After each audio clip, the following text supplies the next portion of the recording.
Hey Busy Fit fam, this is Stephen Anderson and I'm your Busy Fit coach. Welcome to week 5, day 5 of your Busy Fit 2.0 Healthy Habits Coaching, and I'm so glad that you're here.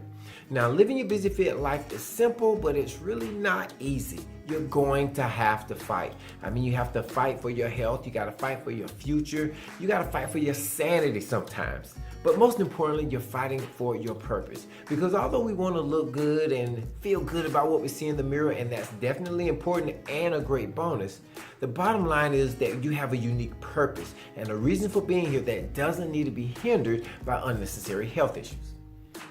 We don't want to be bogged down with high healthcare costs and with low energy. We want to multiply our efforts, not just now, but in the future. Think about how much better of a parent or grandparent or spouse or friend or worker or minister that you'll be when you're healthy, you're happy, and you have a good quality of life.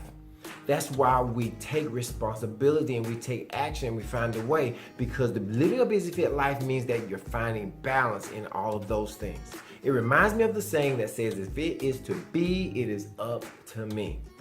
Trust God, do the work, and keep moving forward.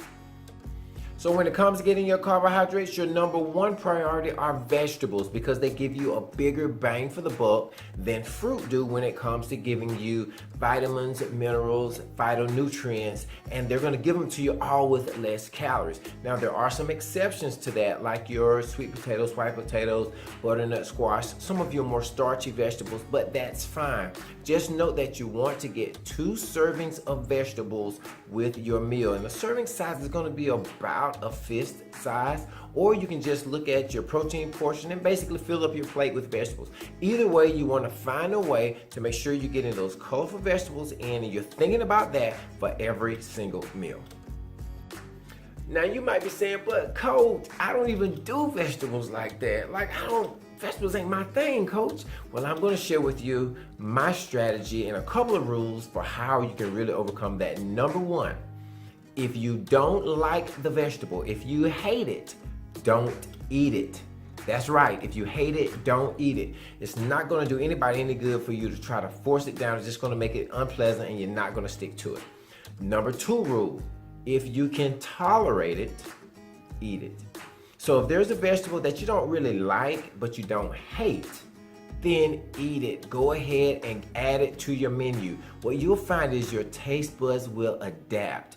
I've yet to find somebody who drinks alcohol who says they liked beer the first time they ever tried it. I know for me, I didn't like coffee of any sort when I first tried it, but I was out in the field and it was cold, that's all we had, and I developed the taste for it. I'm telling you, this strategy works. If you can tolerate it, add it to your plate, but more preferably with something else that you like so that you have a little bit more of a pleasant experience.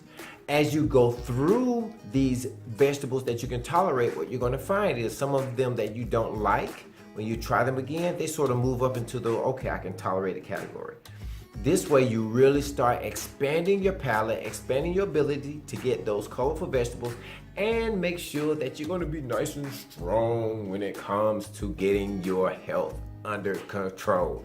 All right, so those are the 2 rules. Handle it. I know you can do it. If you can find a way, right? You take responsibility, you're taking action, and you're finding a way. So when it comes to getting your carbohydrates, your number 1 priority are vegetables, because they give you a bigger bang for the buck than fruit do when it comes to giving you vitamins, minerals, phytonutrients, and they're going to give them to you all with less calories. Now, there are some exceptions to that, like your sweet potatoes, white potatoes, butternut squash, some of your more starchy vegetables, but that's fine. Just note that you want to get 2 servings of vegetables with your meal, and the serving size is going to be about a fist size, or you can just look at your protein portion and basically fill up your plate with vegetables. Either way, you want to find a way to make sure you're getting those colorful vegetables in, and you're thinking about that for every single meal. Of course, you are looking at your calendar to see when your prep up for the setup day is. How close am I to that? So remember, your prep up for the setup, prep up is making sure you have those things on hand. So when your setup day comes, you spend a few hours cooking that chicken, boiling those eggs, or doing what you need to do to make sure that you're gonna have a good, successful week coming up. Very valuable habit and routine. And of course, you wanna make sure you're writing in your notebook anything that resonates with you. Write some notes so you can go back and review them. And on tomorrow, I'm gonna share with you a little magic. Do you believe in magic? Yeah, I did that singing.